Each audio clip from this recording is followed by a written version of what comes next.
مهمة عسكرية في الصحراء بتتحول لكابوس فضائي لما فريق القوات الخاصة بيلاقي نفسه أسير في سفينة غامضة ومطاردين من مخلوقات مرعبة وسط الضلمة. بيقرروا يتحالفوا علشان يقطعوا الغزو ده قبل فوات الأوان. بتبدأ أحداث الفيلم بمهمة خاصة أمريكية مع كايل وفرقته العسكرية، والمنافسة كانت شرسة، بس الجنود الأمريكان بيقتلوا أي إرهابي يظهر قدامهم، بس العدد بيكون ضخم جدا. وبعد ما بيخلصوا على اللي في الشوارع بيدخلوا مبنى مستخبي فيه الإرهابيين، وبيكملوا أكل فيهم لغاية ما بيخلصوا على كل اللي في المبنى، والقناصة تمركزوا فوق علشان يخلصوا على كل الإرهابيين. وبينزلوا بقى الجنود تاني لكن بيتفاجئوا بكتيبة كاملة من الإرهابيين وبيبدأوا ضرب نار فيهم كلهم من تاني، فبتكون مواجهة عنيفة جدا. لكن أعداد الإرهابيين بتكون في زيادة، هو الجنود الأمريكان بيرموا قنابل وبيوقعوا عشرات منهم، لكن للأسف أعداد الإرهابيين بتكون مش طبيعية، فبيقرروا إنهم خلاص لازم ينسحبوا. ولما بيرجعوا لورا واحد منهم بيتصاب وبيقع على الأرض، فالجندي رودي بيروح بسرعة يشيله والرصاص شغال عليهم، وهما بيرجعوا لورا ومكملين ضرب وبيحاولوا يستخبوا ورا أي حاجة تحميهم. ورودي بيرجع يبص على صاحبه بيلاقيه ميت للأسف، وبيرجع الفريق لوراه وبيتزنق في نهاية الشارع وبيستخدموا جهاز الراديو علشان يطلبوا دعم. لكن فجأة بيظهر نور أحمر من السماء وسحب كتير جدا وبتكون لحظات مرعبة، وساعتها ضرب النار بيقف وفجأة بيظهر شعاع شديد جدا من السحاب، ده بيقضي على كل الإرهابيين في غمضة عين. بعدها النور بيتحول لأبيض وبيسحب الجنود الأمريكان جوه مركبة فضائية ضخمة جدا. بعدين بيفقدوا الوعي وبيكون في كائن فضائي ضخم جدا رابطهم وبيعمل عليهم تجارب، وبعدها واحد فيهم بيشوف لحظات أخيرة من حياته لما كانوا بيضربوا الإرهابيين، وبيتفاجئوا لما الشعاع ده بيقذفهم كلهم على الأرض تاني. هو بيبدأوا يرجعوا سائل غريب، وجاكس بيقول لهم إن السائل ده مادة راتنجية، فبيسألوه هو عرف منين، لكن جاكس مش بيكون فاكر أي حاجة. هو بيفتكروا إنهم اتخطفوا من الروس أو الصينيين، لكن العملات اللي بتكون على الأجهزة مش بتكون من كوكب الأرض خالص. لكن رايس بيلاقي لوح معدني بيكون عليه كل تفاصيل وحدتهم العسكرية والأرقام وأساميهم، ومش بيكون فاهم أي حاجة ولا عارف هما فين حتى. في النهاية كايلي بيقرر إنهم لازم يتحركوا قبل ما اللي خطفهم يلاقوهم تاني، وفي آخر الممر بيلاقوا باب دائري ضخم جدا، ولما بيجوا يضغطوا عليه لكنه بيفتح بصعوبة جدا وبيعديهم في الممر. وبعد ما بيعدوا في الممر التاني بيكتشفوا إن نهايته باب دائري زي الأول، وبيحاولوا يفتحوه لكنه بيكون مقفول جامد. وساعتها رودي بياخد باله من فتحة التهوية اللي في الحيطة وبيبلغ زمايله يخرجوا منها، وبعدها ريس بيدخل وبيعدي فبيلاقي أكتر من طريق، فبيحط الكشاف في بقه وبيبدأ يزحف لجوه وبيختار أكتر طريق منور وبيبلغ الفريق كله علشان يدخلوا معاه. وساعتها ناش بيقول إنهم ممكن يكونوا في سجن سري تحت المية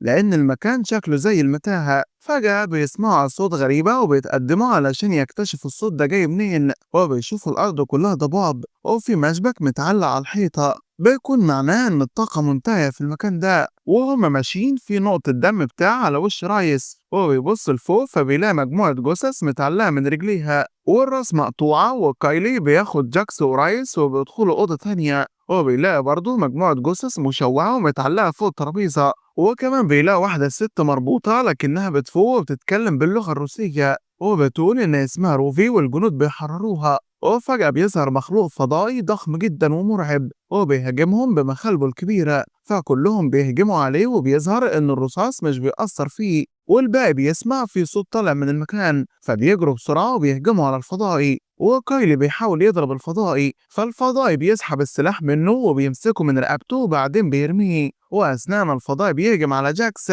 ناش بيرمي سلاحه الرودي اللي بيقدر يشغله وبيضرب بيه الفضائي فبيقع على الأرض والجنود بيفتكروه مات وكلهم بيروحوا حوالين الفضائي، لكنه فجأة بيزقر فيهم وبيقوم من تاني ورافي بتروح تديله ضربتين بتخلص عليه. الفريق بيتحرك ورا روبي وبيروحوا ممر تاني، فكايلي بيحاول يتكلم معاها بلغتها وبتتفاجئ انه عارفها، وفي لحظتها بيظهر فضائي تاني فكايلي بيضرب عليه نار بسرعة جدا وبيأمر الباقيين يجروا ورا الفضائي، واللي بيكون معاه سلاح ليزر وبيضرب على طول وبيصيب رافي. وبعدها بيظهر فريق من الفضائيين وبيبدأوا يضربوها بالنار، فالجنود بيساعدوا روفي وبيجروا بأقصى سرعة وبتبدأ مطاردة بينهم هم والفضائيين، وكل جهة بتكون مكملة ضرب نار والجنود بيلاقوا مكان يحتموا فيه في الممر اللي قدامهم. ولما روفي بتلاقي فرصة بتسحب السيخ علشان تقفل الباب وكايل بيحط سكينة بين الباب والحيطة علشان يمنعهم يفتحوه. بعدها بيقول لجاكس يروح مع رافي يدوروا على مخرج، والفضائيين بيبدأوا يضربوا على الباب، والجنود بيتراجعوا علشان عارفين إن الباب مش هيتحمل. وجاكس ورافي بيلاقوا فتحة مليانة أسلاك فبيتسلقوها لحد ما بيوصلوا لمكان فتحة التهوية، ورايس بيري الفضائيين. وأول ما الباب بيتفتح أخيرا رايس بيضرب أول كائن فضائي وبيوقعه على الأرض، وده بيخلي الباب يتقفل تاني. لكن الفضائيين بيقدروا يكسروا الباب تاني وبيدخلوا عليهم، ورايس بيجري ناحية فتحة التهوية وبيوصل واحد من الكائنات الفضائية بيمسك رجله وبيشده لبره، لكن رودي بيفجر دماغ الكائن على طول. وفي النهاية الفريق بيوصل لمخرج مليان حواجز معدنية وبيعرفوا إن ريس مات، فناش بينهار جدا وبيزعق، وكايل بيهديه وبيسأل رودي عن طريقة استخدام بندقية الليزر. لكن رودي للأسف مش بيكون فاكر أي حاجة، وجاكس بيحاول يعالج جرح رافي لكنها بتقوله إنها تمام، وكايل بيترجم كلامها. ورافي بتبدأ تتكلم معاهم وتقول لهم إن المركبة دي فضائية والوحوش دي كائنات فضائية، ورايس في الوقت ده بيكون عمال يتدرب بين الفضائيين. فرافي في اللحظة دي بتقول لهم إنهم لازم يدوروا على مكان آمن بسرعة. وبنروح لرايس واللي الفضائيين بيكشفوا عن ذاكرته ويعرفوا حياة الجنود قبل ما يمسكوهم. وفي الممر التاني روفي بتشرح للفريق إن الفضائي اللي جسمه كله ندوب يبقى هو القائد، وإن في عشرات الفضائيين بيساعدوه. وبتقول كمان إن هدفهم هو الحصول على وجبة. وبيوصلوا لآخر الممر وبيلاقوا فيه كشافات كتير جدا، فجاكس بيدقق وبيعرف إنها كبسولات مضيئة فيها أجسام. فرافي بتعرفهم إن اسمهم النوام، وبتصر إنهم يكملوا في طريقهم، وبيكملوا لغاية ما بيوصلوا للممر اللي بعده. وبيقرروا ياخدوا استراحة، وكايل بيعيد لف جرحها من تاني وبيتكلموا عن حياتهم قبل الحرب. وناش بيضيف رأيه وبيقول لهم إن الفضائيين دول شياطين أصلا، وإنهم الكائنات المذكورة في الكتاب المقدس، وإنهم في زمن الاختطاف زي ما قال الكتاب. والفريق بيبدأ يتحرك لغاية ما بيوصلوا لمجموعة براميل، وراف بتقول إن البراميل دي فيها كل الحاجات اللي الفضائيين سرقوها من الأرض. بعدها بيبدأوا ينفذوا خطة الهجوم، وجاكس بيضحي بنفسه بيروح ناحية الممر وبيبدأ يغني، والكائنات بتمشي ورا صوته وجاكس بيزاولهم وبيضرب عليهم نار، وبيبدأ يضرب عليهم ويغير مكانه، يضرب ويغير مكانه وهكذا علشان يعصبهم جامد وبيوصلهم لطريق مسدود. ناش بيضرب واحد من مكانه لأنه قناص وبيسيبه في دماغه، وباقي الفريق بيحاصرهم وبيضربوا نار وليزر عليهم وبيخلصوا عليهم في وقت قليل جدا. فبتجيلهم روفي وبتقول لهم الموضوع كان أسهل من اللازم، وده في شيء مخيف. ومش بنكمل ثواني وبيطلع عدد من الفضائيين كبير جدا، وبيكون الضرب مش مأثر فيهم تماما لأنهم ماسكين دروع تحميهم وبتصد أي ضربات. والكل بيبدأ يجري، وجاكس بيتصاب في ظهره وبيموت على الفور. والأربعة الفضائيين بيهربوا جوه أوضة، هو بينزلوا من فتحة في الحيطة جوه ممر بيتزحلقوا فيه، وبيقعوا في بركة مليانة جثث متعفنة وهياكل عظمية،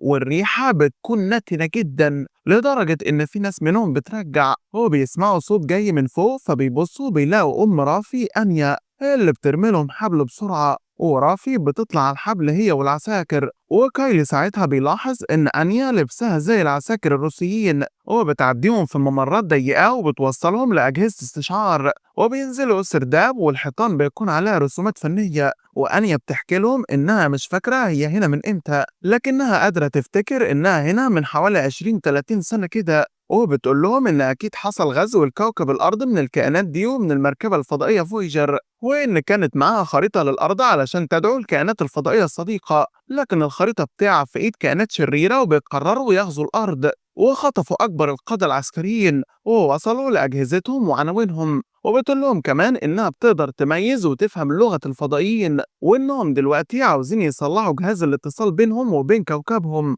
وإنهم بيستخدموا حرب ذهنية قوية على العساكر. فناش ساعتها بيفقد الأمل وبيقول إنه صعب يرجع بلده تاني، وبيبدأ كل جندي فيهم يفتكر مراته وأولاده ويطلعوا صورهم. بعدها الفرقة قررت إنهم عاوزين يحاربوا وينظموا خطة مع أنيا، وبتقول لهم إن معاهم متفجرات علشان يزاولوا بيها الفضائيين، ومع جوانتي مسروق بتديه لكايلي، وناش بيراقب والستات بيزرعوا المتفجرات، وأنيا بتسمع صوت الفضائيين من فوق، فكايلي ورودي بيتصلوا يحذروها وهم في وسط المعركة، بس ما كانش في طريق يهربوا منه، وكايلي بيحاول يعدي من الباب، ورودي بيقفله وراه وبيقول له ينقذ الباقيين وهو هيتعامل مع الفضائيين. رودي بينزل ضرب بالليزر اللي معاه، وللأسف الشحنة بتخلص ورودي بيقرر يضحي بحياته، وبيفجر قنبلتين في الممر وبيقضي على كل الفضائيين وبيموت هو. وبنروح للفريق واللي بيكتشف وحدة فضائيين مدرعة جاية تهجم عليهم، والضرب مش مأثر فيهم إطلاقا، فناش بيبدأ يجري ويصرخ ويغني نفس أغنية جاكس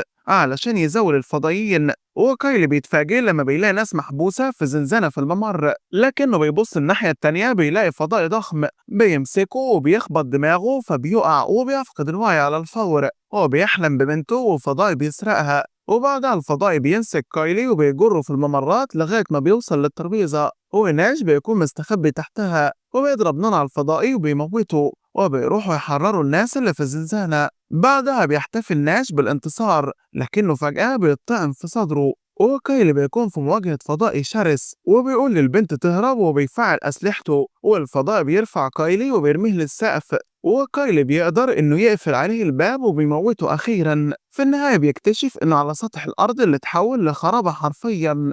لايك للفيديو لو عجبك يا صديقي، وما تنساش تشاركنا برايك في التعليقات، واقترح لنا افلام تحب نلخصها، ويا ريت تشترك معنا في القناة وتفعل الجرس علشان تشوف كل ملخصاتنا اللي جاية.